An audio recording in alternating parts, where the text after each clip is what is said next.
Bonjour tout le monde. Je suis content de vous voir ce matin. Fait que je pense qu'on m'a déjà présenté. Je m'appelle Benjamin. Je suis venu avec ma famille aujourd'hui, ma femme, mes 4 enfants. On fait partie de la grande famille d'Église 21. On est dans l'ouest de l'île de Montréal. Et je ne sais pas si ce matin, on a des personnes qui ne sont jamais venues ici, au Théâtre Granada. Mais on aimerait ça vous accueillir ce matin. Soyez la bienvenue. On est content de vous voir. Oui! Fait que si vous n'êtes pas habitué, asseyez-vous confortablement. Prenez-vous un café, un verre d'eau, une limonade, je ne sais pas. Mais profitez de votre avant-midi. On est content que vous soyez parmi nous ce matin. Donc, on est dans une série « Spiritualité renouvelée ». Et ce matin, on va parler de quelque chose de spirituel. C'est thématique quand même. La prière. On va parler de la prière ce matin. Et si tu as grandi dans l'Église comme moi, quand j'ai grandi dans l'Église, mais tu as certainement assisté à des scènes de prière cocasses. Si tu as grandi dans l'Église catholique, est-ce que tu te souviens quand on était petit, on faisait des concours de celui qui disait le Notre Père le plus vite. Notre Père qui est aux cieux, que ton nom soit sanctifié, que ton règne vienne, fini avant toi. Si tu as grandi dans l'Église évangélique, mais je pense qu'on est les pros des prières cocasses. On est vraiment les pros des prières cocasses et je les ai même mis par catégorie. Il y a la catégorie des vantards. Oui, merci Seigneur de la grâce que tu m'as donnée, que je me suis levé à 4 heures du matin pour prier. Oui Seigneur, je te remercie de me soutenir dans mon 30e jour de jeûne, sans nourriture et sans eau. Je te rends grâce, Seigneur, que hier, j'étais au parc Jacques-Cartier et 12 personnes sont venues à toi par ma parole. C'est pas de la prière, c'est de la vantardise. Il y a une autre catégorie de prière que j'ai connue quand j'étais petit, que je trouve qui est cute quand même. On avait des dimanches soirs, on allait à l'église le dimanche matin, puis on retournait le dimanche soir. Puis le dimanche soir, il y avait une spécialité. On demandait aux nouveaux de prier. Donc, ceux qui sont nouveaux ce matin, mais c'était quand même drôle. Il dit, « Hey, puisque tu es nouveau, puisqu'on ne t'a jamais vu, est-ce que tu aimerais ça prier à soir? » Non. Je ne sais même pas comment prier. Comment tu me demandes de prier? La classique.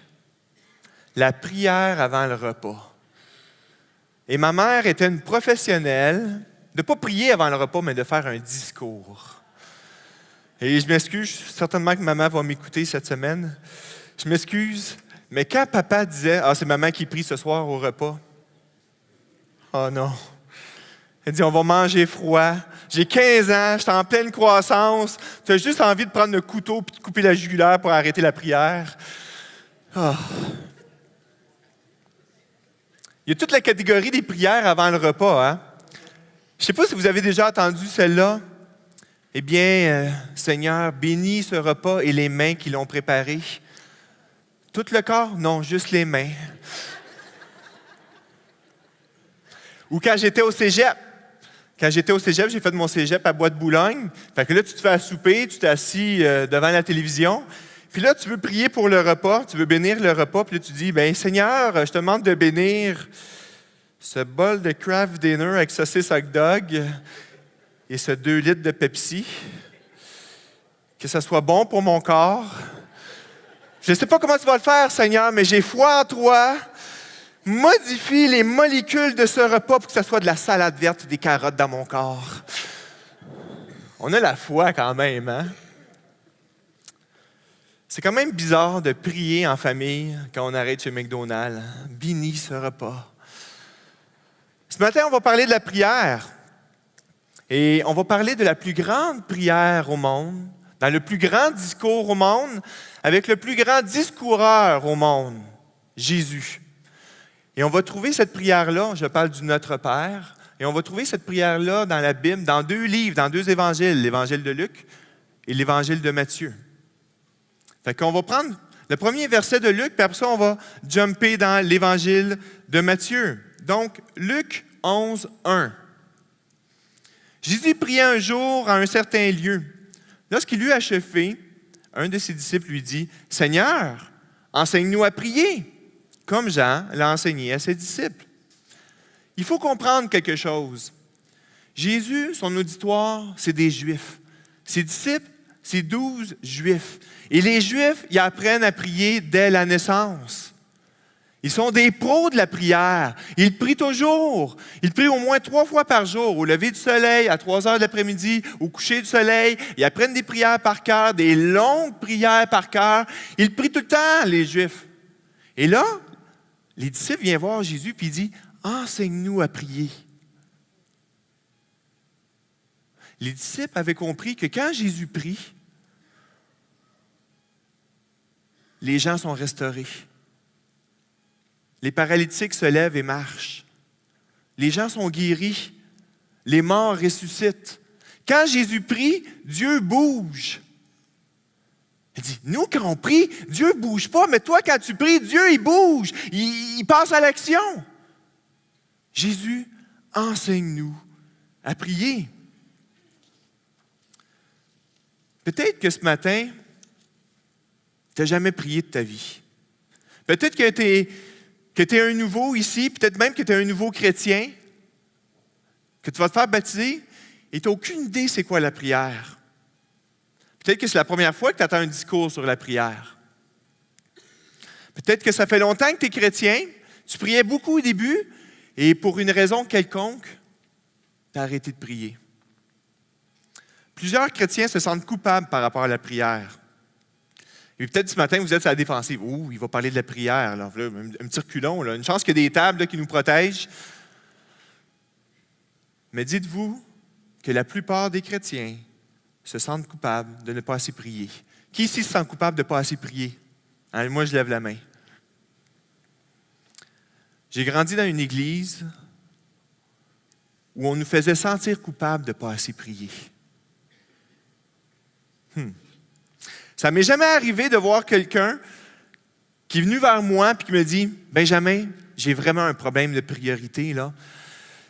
Je prie trop. Je délaisse tout le reste, je fais juste prier. Aide-moi. » Ça ne m'est jamais arrivé.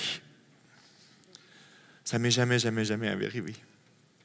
Ou peut-être que ta vie de prière est vide. Peut-être que tu pries, mais tu ne ressens pas rien. Tu te sens vide quand tu pries. Mais tu dis non.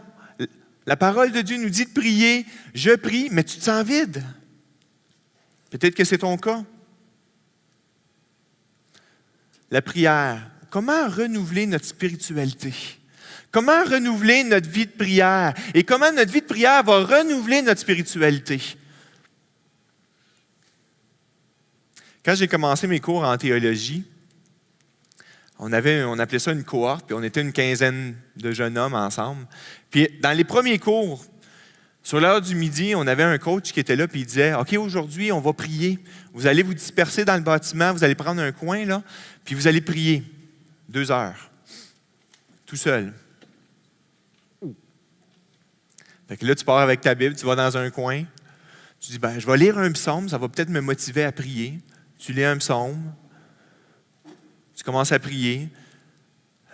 Jésus, je te remercie pour mon père, pour ma mère, ma soeur, mon frère, mes oncles, mes tantes, la ville de Sherbrooke, le Québec. Là, tu commences à passer tout le monde, là. Puis là, tu regardes ta montre, 12h05, 12h10. Oh, ça fait juste 10 minutes. Dis, j'ai 2 heures à faire. Quand tu regardes ta montre à toutes les 4 minutes, c'est long. C'est long. Peu importe où vous êtes ce matin, que tu sois un nouveau, que ce soit un chrétien, que ça fait 30 ans que tu vis avec le Seigneur Jésus, Que ta prière, tu la sentes sèche ou pas? Je pense qu'on peut aller voir Jésus ce matin puis lui dire, enseigne-nous à prier. Enseigne-nous à prier. Et là, on va lire dans le texte de l'Évangile de Matthieu, dans Matthieu chapitre 6, et on commence au verset 5. Lorsque vous priez, ne soyez pas comme les hypocrites qui aiment à prier debout dans les synagogues et au coin des rues pour être vus des hommes. C'est le fun parce que ça commence par « lorsque vous priez ». Savez-vous quoi? Moi, je suis pas mal convaincu que tout le monde prie au Québec. Tout le monde a au moins déjà fait une prière. J'ai un ami qui s'appelle Dave. Lui, il est représentant. Puis quand il rencontre des clients, il dit qu'il fait une petite prière à Jésus avant de rencontrer les clients. Même Pauline Marois, dans une entrevue, elle disait que quand elle faisait des grands discours devant une grande foule, elle n'a pas dit qu'elle priait, mais elle avait une petite pensée vers le ciel. Entre vous et moi, là, c'est une prière, OK? Tout le monde prie. Avez-vous déjà été dans un avion où il y avait des problèmes techniques? Tout le monde devient le pro de la prière, hein? Mais non, on ne prie pas. Tout le monde, je crois, a déjà prié. Alors Jésus dit, lorsque tu pries, parce que tout le monde prie, mais ça ne veut pas dire que tout le monde prie comme il faut, par exemple. Il y en a qui prient parce que leur chat est perdu. Il y en a qui prient parce qu'ils ont perdu leur téléphone. Hey, quand tu cherches ton téléphone, là, c'est grave, hein? Dit Jésus, là, si je trouve mon téléphone, là, je vais y aller à l'église. Il y a même une chanson qui dit « Donne-moi une job, je vais retourner à l'église ». D'autres prient parce qu'ils ont un examen le matin à l'école, puis qu'ils n'ont pas étudié. Dit Dieu, fais en sorte que le professeur soit malade. Ou fais brûler l'école, Seigneur. Il y en a qui prient pour des promotions. Mais tout le monde prie. Mais est-ce qu'on prie comme il faut? Mais Jésus dit, lorsque tu pries, sois pas comme les hypocrites au coin des rues. Bon, je ne pense pas qu'on a ce problème-là à Sherbrooke.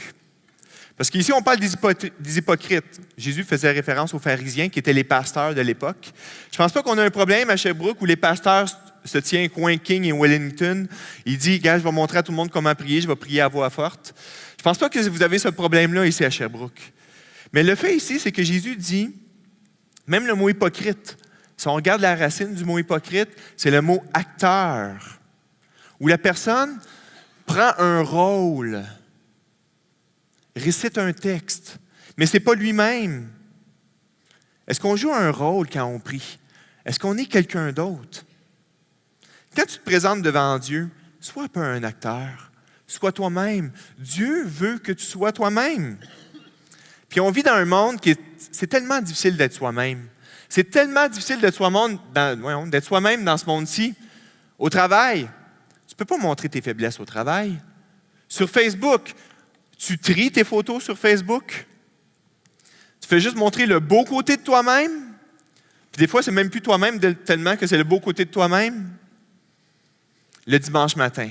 « Hey, comment ça va? »« Hey, ça va super bien. » Tu viens de te chicaner avec ta blonde, tu as perdu ta job, ça n'a pas bien été cette semaine, mais tu arrives le dimanche matin, « Hey, ça va super bien, Dieu est bon. » Sois pas un acteur avec Dieu. Sois pas un hypocrite. Quand tu pries, sois toi-même. Joue pas à la cachette, parce que la prière, c'est une relation intime avec Dieu. Une relation intime avec Dieu. Verset 6.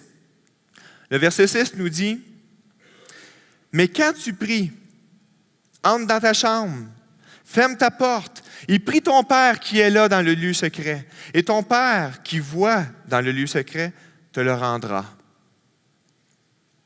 Tout le monde qui connaît la culture de l'époque de Jésus dit qu'il y a un problème avec ce verset-là.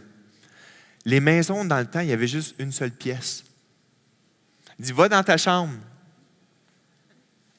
Il y a juste une pièce. C'est quoi ça, une chambre? Là, on a commencé à faire des recherches, parce que qu'est-ce que Jésus veut dire par « rentre dans ta chambre ». Aujourd'hui, c'est facile, on a tous une chambre. Mais dans le temps de Jésus, il y avait juste une pièce. Rentre dans ta chambre. Bon, il y en a qui disent que c'était peut-être le grenier, ou il y en a qui avaient certaines caves pour mettre la nourriture. Mais je pense que le principe ici, c'est que Jésus est en train de dire, isole-toi, mets-toi à part. Parce que la prière, c'est être intime avec Dieu. Éloigne-toi, enferme-toi. Va quelque part où tu vas pouvoir être toi-même, où tu vas pouvoir parler à Dieu. Une chose que je trouve difficile dans mon couple, c'est ma vie de prière avec ma femme. Et ça m'a pris du temps à savoir, comment ça j'ai de la misère à prier avec ma femme? Pourquoi j'ai de la misère à prier avec elle? Et je me suis aperçu que quand je priais avec mon épouse, je portais un masque. Puis là, si je prie puis je porte un masque, bien, je vais trouver ma prière carrément vide. Fait que c'est normal que je n'ai même pas prié avec ma femme. Parce que je portais un masque, puis là, ma prière était vide. Je ne voulais pas que ma femme me voie dans mon intimité. Parce que la prière, c'est se dénuder devant Dieu. Si vous pensez que c'est de l'intimité, les relations sexuelles avec votre épouse, parce qu'on enlève notre linge, mais imaginez, devant Dieu, on enlève tout ce qui est sur notre cœur et on se dénude devant Dieu. Et quand je prie avec mon épouse, qu'est-ce que je trouve difficile, même aujourd'hui, c'est qu'il faut que je me dénude, tout de mon cœur, que j'enlève tous ces masques-là, ces cachettes-là. Fait que soit que je veux fuir la prière avec mon épouse parce que je ne veux pas me dénuder, ou j'ai peur que ma femme voie qui je suis en réalité.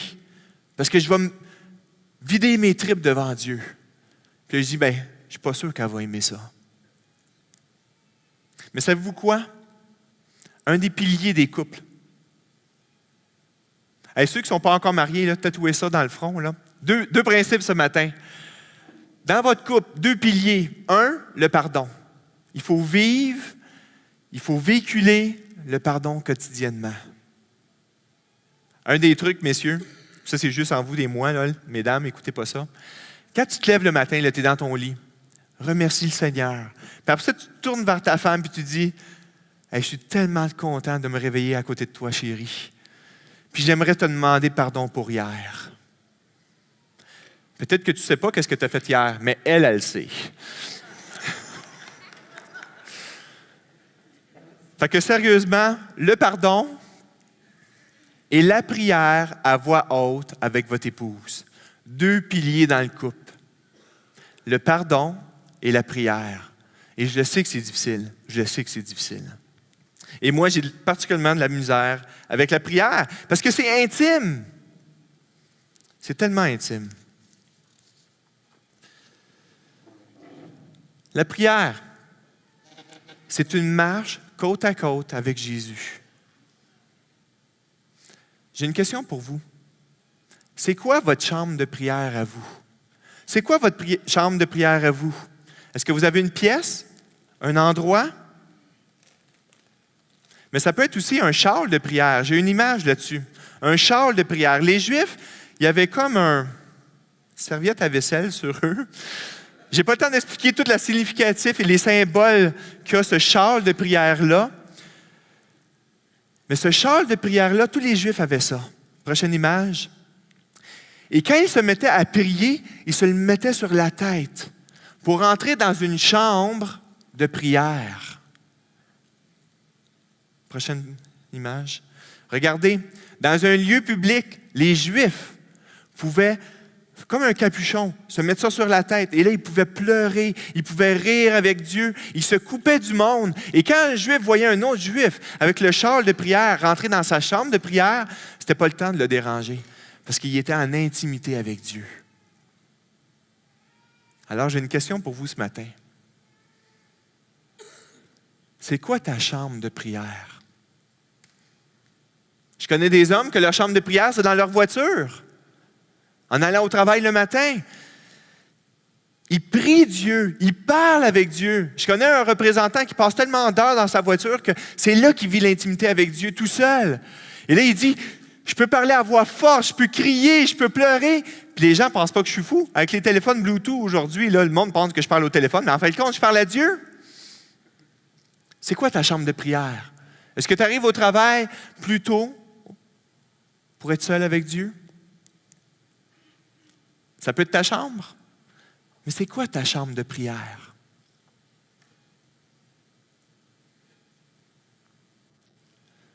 Le principe ici, c'est que la prière, c'est une attitude d'intimité avec Jésus pour prendre une marche avec lui. On manque de bénédictions si on n'a pas de chambre de prière. On manque de bénédictions si on porte des masques dans notre prière. Le verset 6 nous dit, « Mais quand tu pries, entre dans ta chambre, ferme ta porte et prie ton Père qui est là dans le lieu secret. Et ton Père qui voit dans le secret te le rendra. » Il y a une promesse ici. Ce n'est pas écrit, quand tu rentres dans ta chambre de prière, prie pour que Dieu vienne. Ou quand tu rentres dans ta chambre de prière, la présence de Dieu va venir. Non, c'est écrit. Mais quand tu pries, rentre dans ta chambre, ferme ta porte, et prie ton Père qui est là. Dieu est déjà là. Dieu il est là puis il t'attend. Puis des fois, ça fait longtemps qu'il attend. Mais la promesse qui est là, c'est quand tu rentres dans ta chambre de prière, Dieu est déjà là puis il t'attendait. Il attendait son rendez-vous avec toi. Parce qu'il a hâte. Il a hâte de marcher avec toi. Il a hâte d'avoir de l'intimité avec toi. Dieu, il est là puis il t'attend.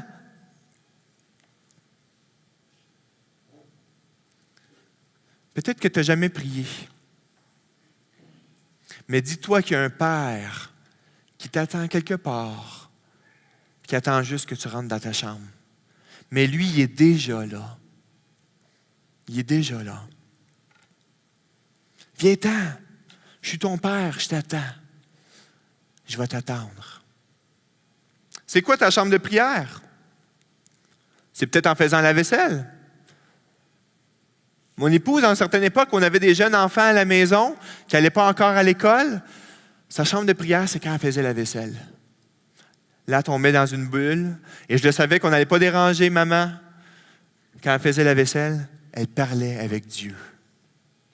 Elle avait sa fenêtre, elle regardait dehors. Puis on voyait des fois maman pleurer en faisant la vaisselle. Elle était dans sa chambre de prière. Ce n'est pas que Dieu veut venir te rencontrer, mais Dieu est déjà là. Va le rencontrer. Verset 7. En priant, ne multiplie pas de vaines paroles comme les païens qui s'imaginent qu'à force de paroles, ils seront exaucés. Jésus fait référence à une pratique païenne ici, où les Grecs ou les gens de l'époque de Jésus priaient plusieurs dieux. Et des fois, on a plein de prières écrites de ce temps-là. Et là, quand c'était le temps de prier pour les païens, ils priaient puis ils nommaient tous les dieux qu'ils connaissaient. Dieu, Apollos, Artémis, nomme-les tous. Parce que là, eux, ils pensaient que les dieux allaient dormir de temps en temps. Fait qu'ils disaient, je vais prier le plus de dieux possible, comme ça, il y en a peut-être un qui est réveillé. Il y en a peut-être un qui a eu envie de manger, qui s'est levé pour le frigidaire, puis là, oh, la prière est arrivée, il l'a entendue. Ou encore, on a d'autres types de prières où les gens faisaient une requête à un Dieu, mais nommaient tous les attributs de ce Dieu-là. Exemple, je vais vous lire une prière qu'on a à Galiléus César, parce que César était un Dieu aussi dans ce temps-là. Et là, vous allez voir, c'est tous les attributs de Dieu. Ô toi, empereur César galiléen, Germanicus Maximus, donne-moi un travail. Germanicus Maximus, donne-moi un travail. Persicus Maximus, donne-moi un travail. Armandicus Maximus, donne-moi un travail. Apardicus Maximus, donne-moi un travail. Carpicus Maximus, donne-moi un travail. Medicus Maximus, donne-moi un travail. Et là, ça, des pages et des pages. Mais savez-vous, des fois, on fait la même chose. Ô toi, le Créateur du monde, donne-moi un travail. Toi qui es l'alpha puis l'oméga, là, donne-moi un travail. Toi qui es venu me chercher, donne-moi un travail. Puis là, on continue comme ça, puis on va tout nommer les attributs. Dieu dit que la prière, ce n'est pas une diarrhée verbale. Où on va tout là, blablabla. Bla, bla, bla.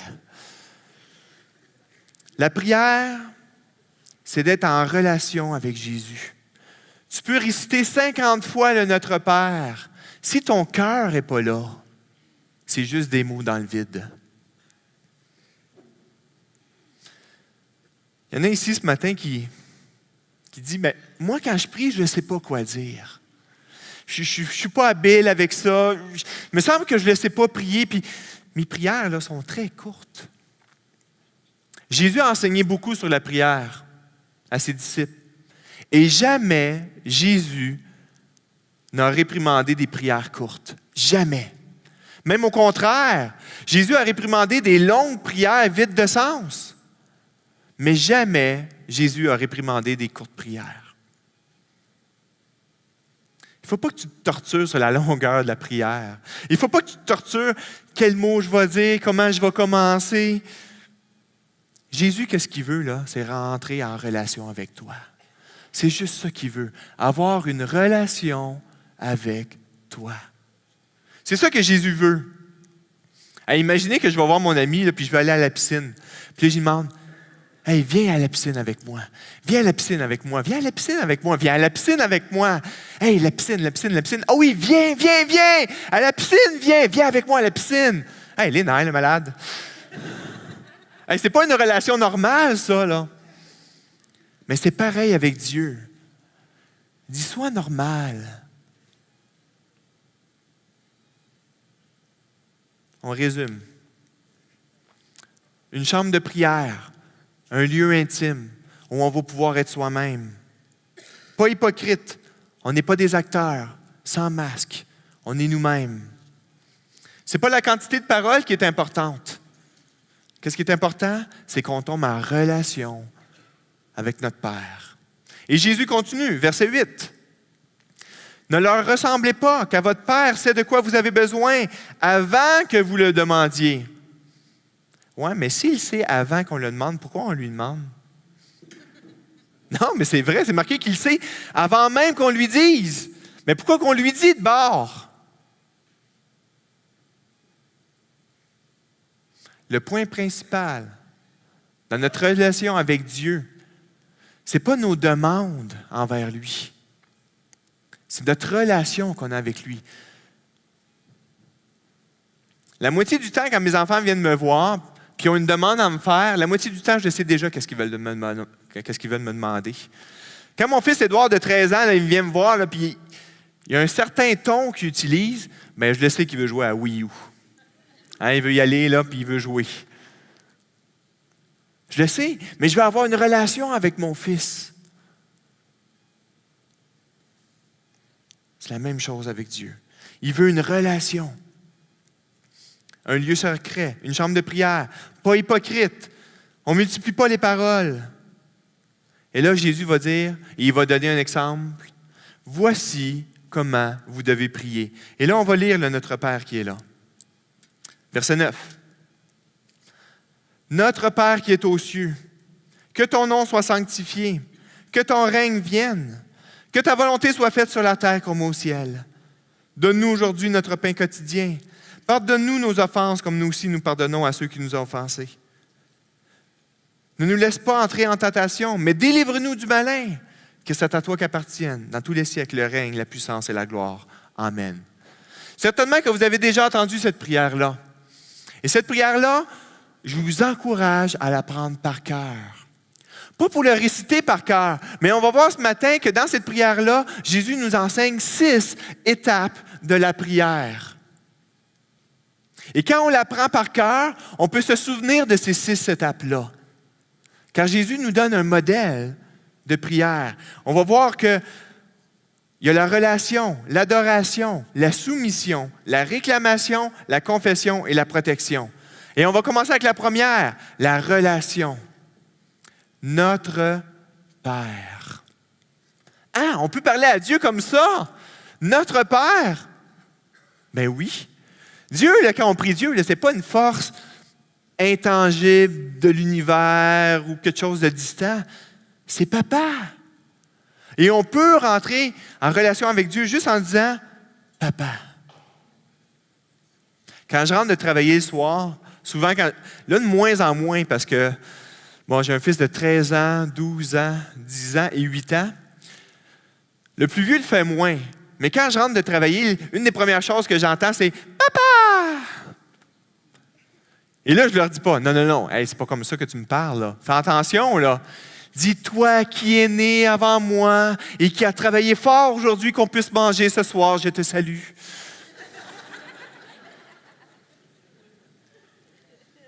ma fille, hein? Papa! Mais c'est la même chose avec Dieu. Dieu veut une relation avec lui et une relation intime. Mes enfants n'arrivent pas avec des grands mots. Oh, toi, créateur de l'univers, toi qui es le décommencement, toi qui es le tout-puissant. Notre Père, tout simplement. Tout simplement. On a trop compliqué la prière. On a trop compliqué la prière. Avec de grands mots puis des versets appris par cœur. La prière, il faut comprendre que c'est une relation. Ce n'est pas des mots, ce n'est pas une formule magique, mais c'est une relation intime. C'est prendre une marche avec Jésus. La prière, ce n'est pas un fardeau. Ah, qu'est-ce que je vais dire? J'étudie les bons mots. Peut-être que si je n'ai pas dit les bons mots, il ne m'entendra pas. On a trop compliqué la prière. La prière, ce n'est même pas une obligation. C'est un privilège. La prière, c'est une source de croissance et de persévérance dans notre vie spirituelle. La prière, c'est une ressource pour renouveler notre spiritualité. Et on peut rentrer en relation avec Dieu juste en disant « Notre Père ». Et je sais que plusieurs ici n'ont pas eu des bons modèles de père. Peut-être que votre père il est mort depuis longtemps. Peut-être que votre père vous a abandonné. Peut-être que vous n'avez pas eu de relation avec votre père. Peut-être que votre père même vous a abusé. Mais vous le savez dans votre cœur, c'est quoi un beau modèle de père. Même si vous n'avez pas eu un bon modèle de père, vous savez c'est quoi un bon modèle de père.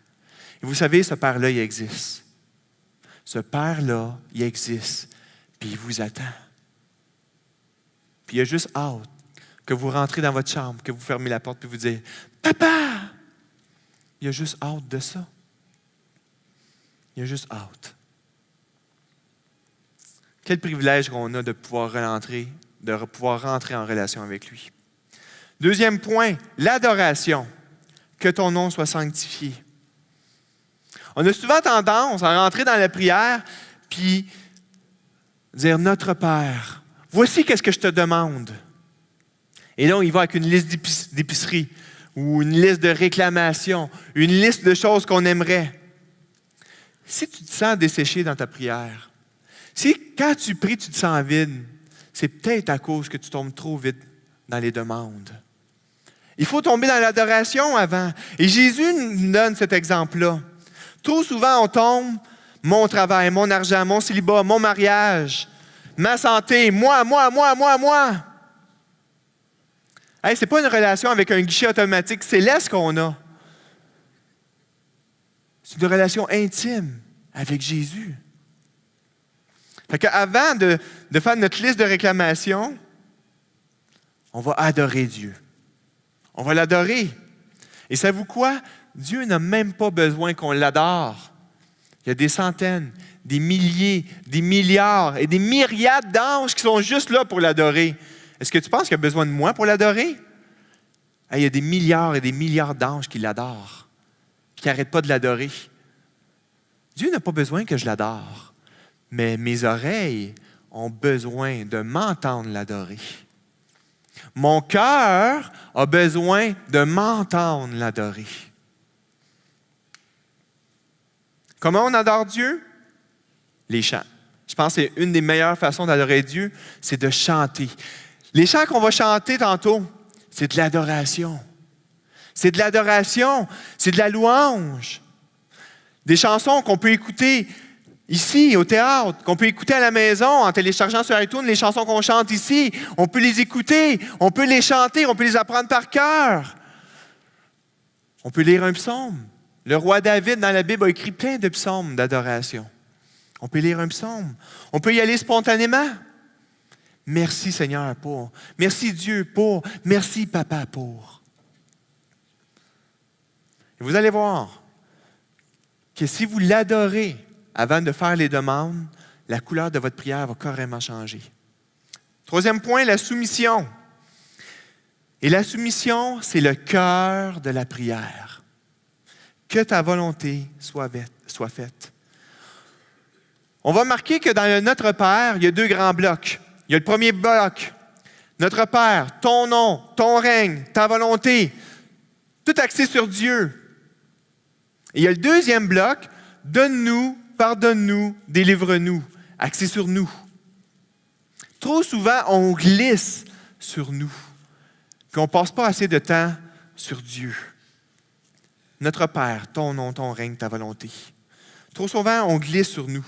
Puis on a cette tendance-là naturelle. C'est naturel chez nous de penser à moi. Ton règne, ta volonté. Que ton règne soit fait. Qu'il y ait plus de tes désirs et moins de mes désirs. Que ta volonté soit faite à mon travail, dans mes relations, avec mes amis, avec mon portefeuille, avec mes vacances. Je ne sais pas si vous avez vu, là, mais déjà là, j'ai glissé. Que ta volonté dans ma vie de famille, dans mes relations, avec mes amis, avec mon portefeuille, celui que je trouve le plus dur, avec mes vacances. Mais déjà là, j'ai glissé parce que je parle de moi. On devrait plutôt dire que ta volonté soit faite dans ta famille, dans tes relations, dans tes amis, dans ton portefeuille, à ton travail et celui qui a de la misère, dans tes vacances. Ce n'est pas mes vacances, c'est tes vacances. Et que ta volonté soit faite, que ton règne vienne.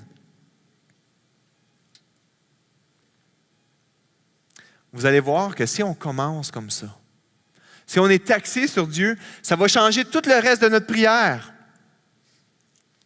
Est-ce qu'on est prêt à dire à Dieu, je vais te demander des choses bientôt, Dieu, mais peu importe ta réponse, je suis d'accord avec toi. Je vais te demander des choses pour ma famille, pour mes amis. Tu vois, je suis encore dans le moi, là. Hein? Mais peu importe ce que tu vas me répondre, je suis d'accord avec toi. Parce que c'est ton règne, c'est ton royaume, c'est toi le roi. Est-ce que ça se peut que dans une sphère de ta vie, tu résistes à Dieu? Est-ce que ça se peut que dans une sphère de ta vie, tu résistes à Dieu? Ça peut être un projet que tu as, que c'est ton projet et que tu ne l'as pas encore soumis à Dieu. Ce n'est pas son projet à lui. Ça peut être une relation amoureuse. Est-ce que c'est sa relation amoureuse? Ça peut être un travail. Ça peut être un achat que tu veux tellement. Mais est-ce que c'est un achat que Dieu veut? La prière, ce n'est pas une liste de demandes. La prière, ce n'est pas une liste de demandes. Notre prière, là, c'est notre désir de s'aligner sur le cœur de Jésus. La prière, ce n'est pas une liste de demandes. La prière, c'est notre désir que notre cœur à nous soit soumis au cœur de Jésus et qu'on puisse s'aligner sur lui. Même Jésus, l'homme le plus parfaitement parfait qui a jamais existé de tout l'univers, quand Jésus fait une requête, une demande, ça dure environ 5 secondes dans la Bible. Par exemple, quand il a ressuscité Lazare, mais c'est Dieu de m'exaucer. Lazare sort. 5 secondes. Il a fait une demande. Il était dans une barque, puis il y avait une tempête, puis là, il allait couler. Dieu s'est levé, puis il a fait une demande à Dieu. Vent, tais-toi. 3 secondes.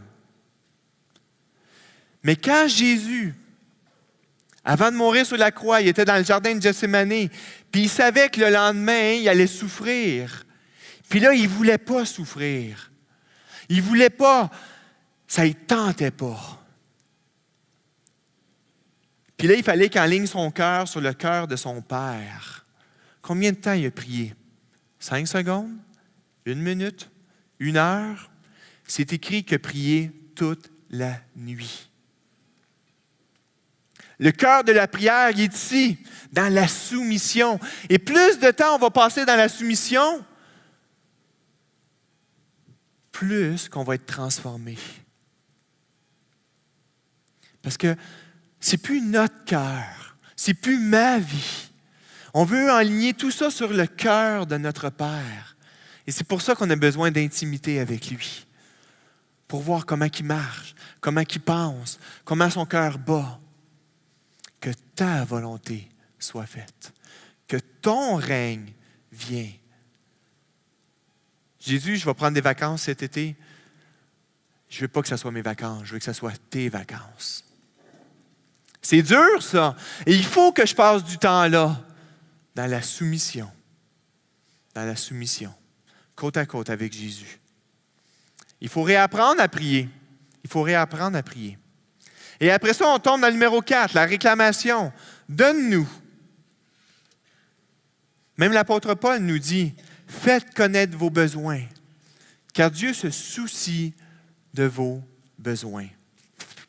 Et c'est drôle parce que ce n'est pas marqué vos désirs, mais c'est marqué vos besoins. Désir n'égale pas nécessairement besoin. Mais c'est important de pouvoir prier. Si Dieu, mon frigidaire, il est vide, j'ai besoin de toi. Je cherche un travail, j'ai besoin de toi. J'ai besoin de toi. La confession. Pardonne-nous. Pardonne-nous. Avez-vous remarqué que le pardon arrive seulement au numéro 5 dans la prière de Jésus? La façon que j'ai grandi dans l'Église, c'était Notre Père et tout de suite pardonne-nous. Et ça m'a nui dans ma vie chrétienne.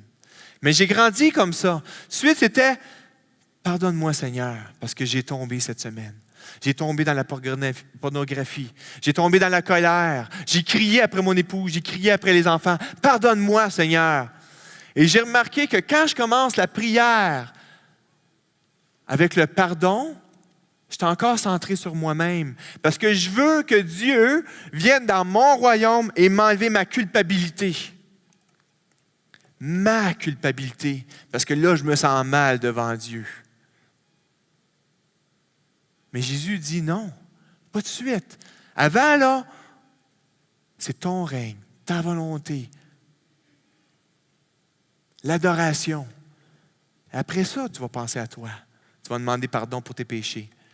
Et savez-vous quoi? J'ai remarqué quelque chose. Quand on passe beaucoup de temps dans la soumission, puis qu'on demande que notre cœur soit aligné sur le cœur de Jésus, souvent, j'arrive dans la confession, puis là, Jésus m'a déjà parlé. Déjà dans la soumission, là, quand j'ai un compas de me soumettre à Jésus, à un moment donné, Jésus, il me parle, puis il me dit, tu sais, hier, tu as tombé. J'étais là, puis je t'ai pardonné. Fait que là, j'arrive dans la confession, puis là, Jésus m'a déjà pardonné. Fait que j'ai même pas besoin de lui demander pardon. Je vais juste lui dire, merci Jésus de me pardonner. Merci. Merci. C'est important. Parce que souvent, on tombe là-dedans parce qu'on se sent coupable d'arriver devant Dieu avec des péchés, parce qu'on a tombé, parce qu'on a retombé dans les mêmes péchés. Puis là, on se sent coupable. Mais attends. Parce que quand on tombe là-dedans, on se centre sur soi-même. Puis on pense à nous, mes péchés, mes fautes. J'ai retombé encore.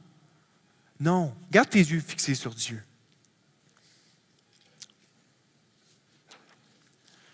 Combien de fois j'ai débuté mes prières comme ça, axées sur moi? Puis ça rendait ma vie de prière tellement sèche. Il faut vraiment réapprendre à prier. Puis dire, prier, là, c'est une relation intime avec Jésus. Et je veux m'aligner sur la vie de Jésus. Et j'ai compris que Dieu désire bien plus une relation avec moi que ma sanctification. OK, ceux qui sont dans les deuxièmes générations de chrétiens, là, écoutez-moi bien. C'est vraiment important ici. C'est vraiment important, là. Dieu, qu'est-ce qu'il veut avant tout, là? C'est d'avoir une relation intime avec toi. Avant même ta sanctification. Puis là, c'est quoi la sanctification? C'est devenir de plus en plus parfait comme Jésus. Dieu, qu'est-ce qu'il veut? C'est une relation intime avec toi. C'est ça que Jésus veut. Avant ta sanctification, avant de t'améliorer, avant de te transformer, qu'est-ce qu'il veut avant tout? C'est d'être avec toi. Et ça, c'est vraiment important à comprendre. Et c'est plus important que vous pensez. Donc, j'aimerais entendre un amen là-dessus. Dieu veut une relation intime avec nous. Amen. Le but de notre vie, ce n'est pas de devenir saint, mais c'est de rentrer en relation avec Jésus. Si tu n'as jamais eu de relation intime avec Dieu, c'est ça que Dieu veut. Dieu, il veut pas oui, Dieu veut te transformer, mais sa priorité, c'est pas de te transformer, c'est d'avoir une relation avec toi. Il veut que tu lui parles, il veut te parler, il veut marcher avec toi. Imaginez qu'il est sur la plage, puis là, il t'attend. C'est ça qu'il veut, Dieu. Juste passer du temps avec toi. C'est sa priorité. Le reste est secondaire. Le reste va suivre tout seul. Qu'est-ce qu'il veut, c'est de parler, que tu lui parles. Et c'est vraiment important. Vraiment important. Et Jésus nous l'enseigne dans sa prière.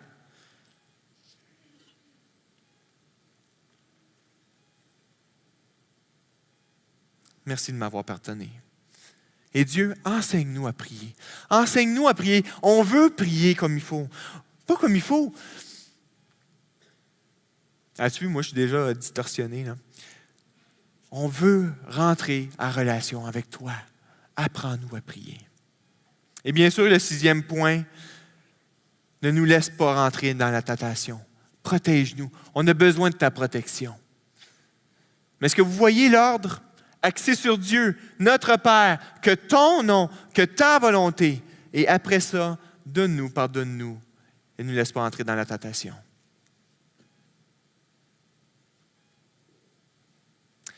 J'aimerais appeler Jean-Daniel puis le groupe de louanges en avant. Ce matin, tu m'entends parler de notre Père, de Papa. Peut-être pour toi, tu ne connais même pas cette réalité-là de Dieu comme Père. Peut-être pour toi même, Dieu, je me sens tellement loin de Dieu. Ce n'est pas une réalité pour moi, Père. Ce n'est pas une réalité pour moi. Mais je veux te dire ce matin, Dieu est beaucoup plus proche que tu penses. Même que Dieu t'attend. Il est juste là à côté de toi, puis il t'attend. C'est peut-être la première fois que tu viens ce matin. C'est peut-être la première fois que tu viens ce matin. Peut-être que tu es venu quand tu étais plus petit, que tes parents t'amenaient à l'église. Mais là, il s'est passé quelque chose dans ta vie, puis tu as décidé de venir ce matin. Puis il se passe quelque chose dans ta vie. Puis là, tu m'entends dire ce matin, Père. Pour moi, je ne comprends pas ça, Père. Dans ma réalité, je ne comprends pas ça, Père. Je vais te dire quelque chose ce matin. Dieu attend juste que tu lèves les mains et tu lui dises « Papa ». Mes enfants, quand ils viennent me voir, les enfants, quand on va aller les chercher au service de garde tantôt, une des premières choses qu'ils vont faire, surtout quand ils sont en bas âge, c'est « Papa ». Puis là, ils vont lever les mains naturellement. Savez-vous quoi? Dieu, il est juste à côté de vous. Puis c'est juste ça qu'il attend. Ce matin, là, Dieu, c'est juste ça qu'il attend. Que tu lèves les mains et tu dis « Papa ». C'est pas plus compliqué que ça. Père. Peut-être que tu n'as jamais eu la chance de sauter dans les bras de ton Père. Mais je veux te donner une occasion ce matin de dire « Papa ». Peut-être que tu n'as jamais eu la chance de te soumettre, de capituler devant Dieu, de remettre ta vie à ton Père. Peut-être que tu n'as jamais eu la chance de le faire. Mais ce matin, je veux te donner la chance, puis en plus, je veux prier pour toi. Je veux prier pour toi ce matin. Parce que Dieu, il est là ce matin. Ton Père est là ce matin. Puis il attend juste que tu aies une relation avec lui. Pas avec des mots compliqués, mais une relation intime. De rentrer en relation avec Dieu. Je vais vous demander quelque chose à Actes 21 ce matin. C'est de fermer les yeux et de rentrer dans votre chambre de prière. Je sais qu'il y a beaucoup de monde ici. Si tu as un capuchon, c'est le temps de te le mettre sur la tête. de fermer les yeux. Mesdames, vous avez peut-être un voile ou un foulard. C'est le temps là, de rentrer dans votre bulle intime. Oubliez votre chum, votre blonde, vos amis pendant 5 minutes. J'aimerais juste qu'on puisse fermer les lumières pour que je puisse vous voir.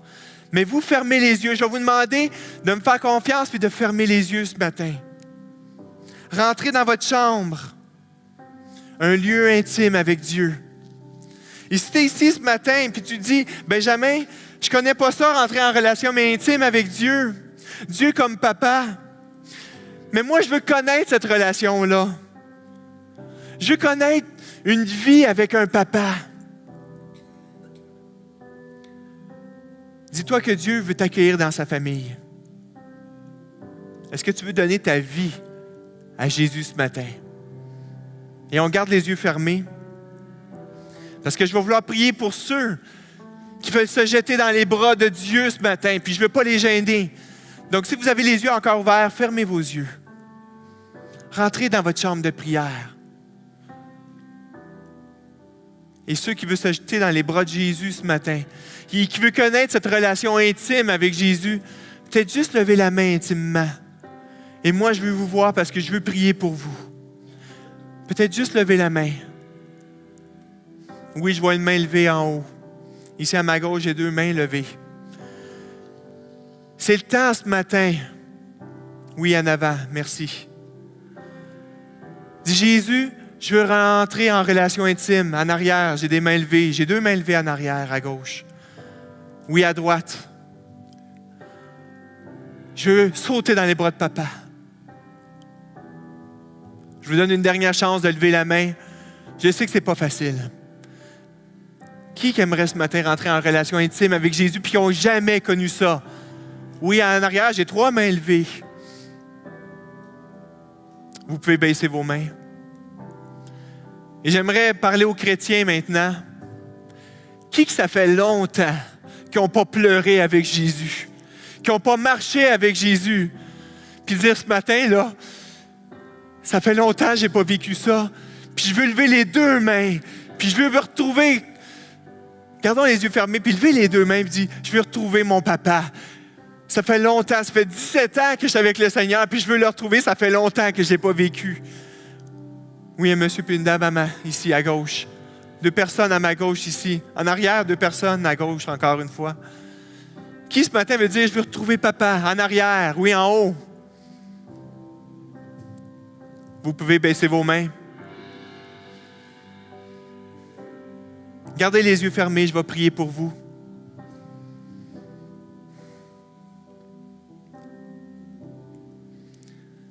Eh bien, merci Jésus. Merci Dieu d'être notre papa.